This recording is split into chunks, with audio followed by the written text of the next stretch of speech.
Hello குட்டீஸ், நாம இன்னைக்கு ஒரு தூக்கணாங்குருவி பத்தின கதையை தான் பார்க்க போறோம். ஆரம்பிக்கலாமா?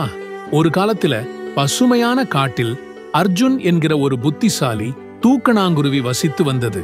அது வலிமையான மற்றும் அழகான கூடுகள் கட்டுவதை பற்றி அனைவரும் அறிவார்கள்.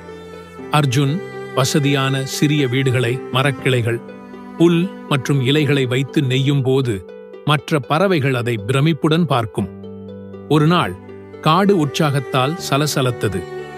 பறவைகளின் ராஜா ஒரு போட்டியை அறிவித்தார். சிறந்த கூடு கட்டுபவர் வானத்தின் அரச கட்டிடக் கலைஞர் என்று முடிசூட்டப்படுவார்.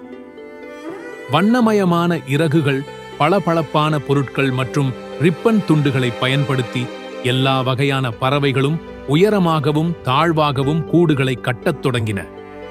அர்ஜுனின் பொருட்கள் எளிமையாக இருந்ததால் பலர் அவனை கேலி செய்தனர். அர்ஜுனின் மந்தமான கிளைகளை பாருங்கள் என்று ஒரு கிளி சிரித்தது. அவன் ஒருபோதும் வெல்ல மாட்டான். ஆனால் அர்ஜுன் அதை பொருட்படுத்தவில்லை. ஒவ்வொரு இழையும் இறுக்கமாக நெய்யப்படுவதில் உறுதி செய்து கொண்டு பொறுமையாக வேலை செய்தான். போட்டியின் நாள் வந்தபோது திடீரென்று ஒரு பெரிய புயல் காட்டில் வீசியது. பல ஆடம்பரமான கூடுகள் உடைந்தன. ஆனால் அர்ஜுனின் கூடு உறுதியாகவும் வலுவாகவும் நின்றது. பறவைகளின் ராஜா மிகவும் ஈர்க்கப்பட்டார். அர்ஜுன், உங்கள் கடின உழைப்பும் ஞானமும் இந்த நாளை வென்றுள்ளது.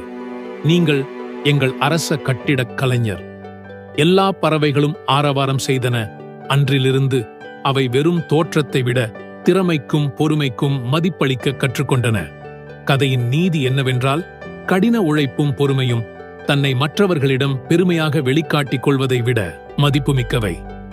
ஓகே குட்டீஸ், பாய். நாம் அடுத்த கதையில சந்திப்போம்.